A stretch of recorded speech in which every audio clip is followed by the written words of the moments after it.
अस्सलाम वालेकुम व्यूअर्स, मैं हूं साबिर मलिक और आप देख रहे हैं स्पेक्ट्रम डिजिटल। व्यूअर्स, आज हम बात करेंगे कंपनी रजिस्ट्रेशन के हवाले से। आप जब भी कोई बिजनेस स्टार्ट करते हैं तो उसके लिए आपको कोई ना कोई फर्म जो है वो मेडअप करनी होती है या बनानी होती है। और कंपनी जब आप बनाते हैं तो उसकी रजिस्ट्रेशन भी होती है। जब हम कंपनीज की बात करते हैं तो उससे पहले हम ज़रा बिजनेस की बात कर लें कि जब कोई बंदा बिजनेस स्टार्ट करता है तो वो किसी न किसी पर्टिकुलर प्रोडक्ट के लिए बिजनेस स्टार्ट करता है। वो प्रोडक्ट क्या हो सकती है? आप सर्विस प्रोवाइडर हो सकते हैं, आपके प्रोडक्ट मैन्युफैक्चरर हो सकते हैं, आप बिल्डर या डेवलपर हो सकते हैं, आप ट्रेडर हो सकते हैं। तो ये सारी चीज़ें हैं जो बिजनेस के जुमरे में आती हैं।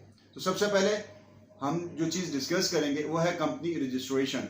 जिस तरह मैंने कहा कि आप जब कोई बिजनेस स्टार्ट करते हैं तो उस बिजनेस के या तो आप सोल प्रोप्राइटर होते हैं या आप पार्टनर्स होते हैं।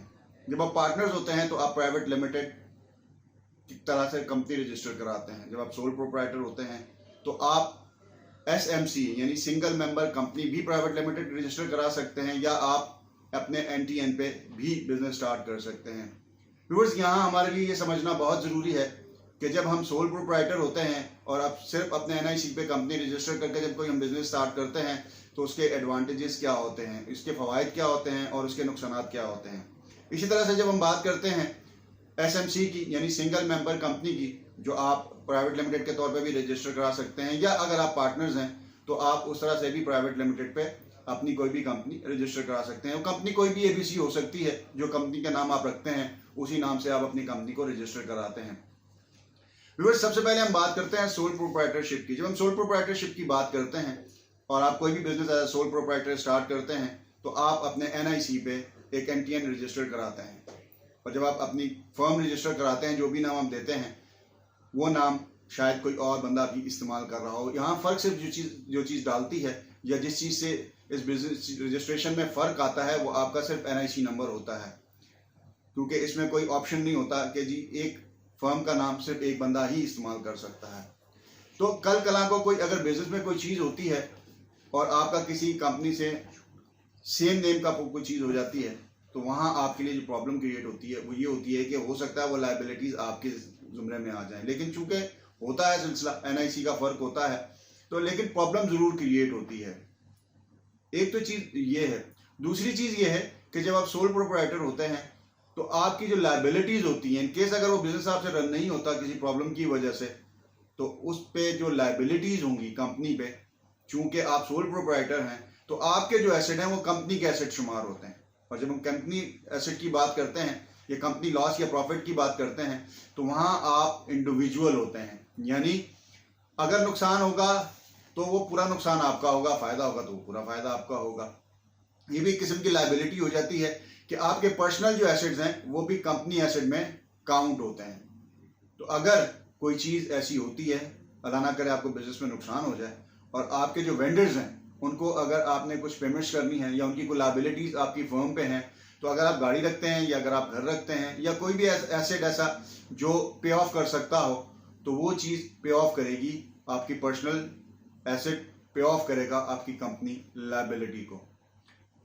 अगर हम इस पे आते हैं, जिस तरह मैंने कहा कि हम अगर सिंगल मेंबर कंपनी पे जाते हैं, सिंगल मेंबर कंपनी एज आ प्राइवेट लिमिटेड आपकी रजिस्टर्ड होती है। यहाँ आपको बहुत सारे एडवांटेजेस होते हैं।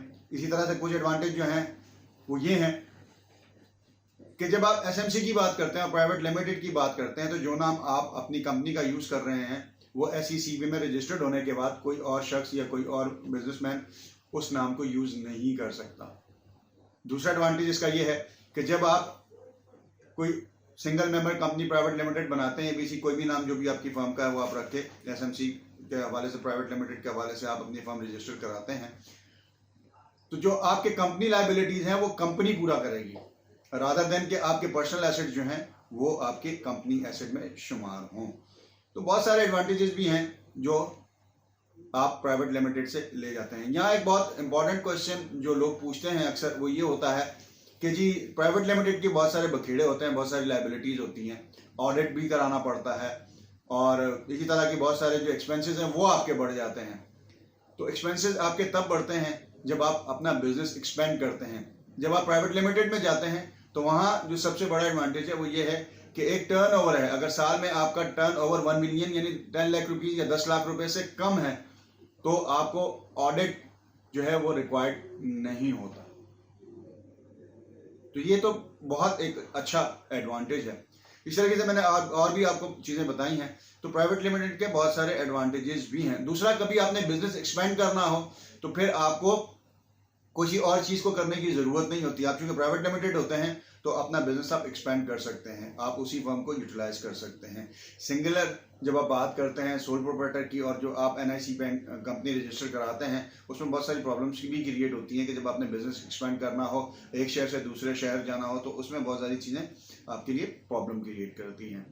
तो हमारे हिसाब से सिंगुलर मेंबर कंपनी अगर प्राइवेट लिमिटेड पर आप रजिस्टर कराते हैं, भले आप सोल प्रोप्राइटर हों और आप खुद ही उसको एज अ प्रोप्राइटरशिप करना चाहते हो या आप उसको अपना ऑनर शो करना चाहते हो, तो आप सिंगल मेंबर कंपनी भी आप प्राइवेट लिमिटेड के तौर पर SEC में रजिस्टर करवा सकते हैं। अगर आपके पार्टनर्स हैं तो फिर आपको मिनिमम 2 पार्टनर्स और मैक्सिमम 50 पार्टनर्स आप एक कंपनी पे एज ए डायरेक्टर आप रख सकते हैं।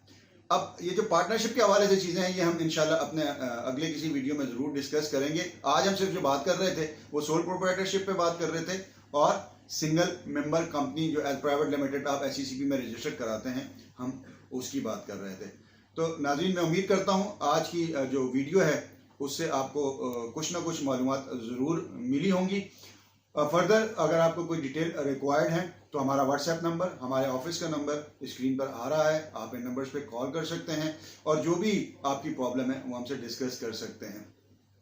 हमारी कोशिश ये है कि जो लोग भी बिजनेस की तरफ आ रहे हैं, एज एंटरप्रेन्योर काम करना चाहते हैं, क्योंकि बेसिकली हम देखते हैं जब हम इकोनॉमी की बात करते हैं और जितने भी जो डेवलप्ड कंट्रीज हैं वहाँ हम देखते हैं तो जो स्मॉल इंडस्ट्रीज हैं उन्होंने इकोनॉमी को बड़ा सपोर्ट किया है। ख़ासतौर पे मैं चाइना की बात करूंगा कि स्मॉल इंडस्ट्रीज ने चाइना की जो इकोनॉमी है उसको बहुत ज़्यादा सपोर्ट किया है। तो आज जो हम पाकिस्तान जिस सिचुएशन से गुजर रहा है, यहाँ अगर हम स्मॉल इंडस्ट्रीज को बिल्डअप करेंगे और उनको बूस्टअप करेंगे, साथ साथ हम उनको सपोर्ट करेंगे, तो मेरे ख्याल में हम पाकिस्तान की इकोनॉमी को भी बहुत बेहतर कर सकते हैं।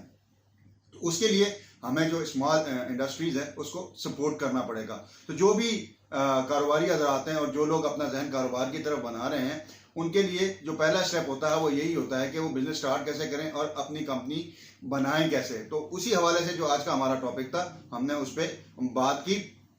कोशिश ये करें कि इनिशियली एक अच्छा स्टेप लें, एक अच्छा डिसीजन लें, ताकि आगे चल के आपको वो फेवरेबल हो, ना कि आपके लिए प्रॉब्लम क्रिएटर हो।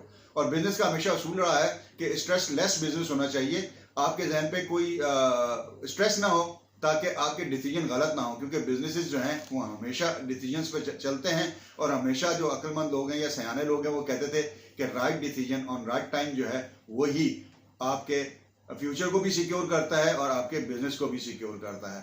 तो ये वो चंद चीज़ें थी जो मैंने आपसे आज की वीडियो के हवाले से शेयर करनी थी। आज का जो टॉपिक था हमारा कि जब आप एज अ सोल प्रोप्राइटर काम करते हैं या सिंगल मेंबर कंपनी जो है वो जब आप रजिस्टर करा लेते हैं और जब आप ये बिजनेस को स्टार्ट करते हैं तो उसमें डिफरेंसेस क्या आते हैं। व्यूअर्स, चैनल को सब्सक्राइब ज़रूर करें, शेयर भी ज़रूर करें ताकि ज़्यादा से ज़्यादा लोगों तक ये इन्फॉर्मेशन पहुंच सके और वो इस इन्फॉर्मेशन का फ़ायदा उठा सकें। बेल आइकन को ज़रूर प्रेस कीजिएगा। कमेंट बॉक्स में कोई कमेंट देना चाहें तो वहाँ भी कमेंट बॉक्स में आपको क्वेश्चन पूछना चाहते हैं, कोई कमेंट देना चाहते हैं तो वो ज़रूर कीजिएगा।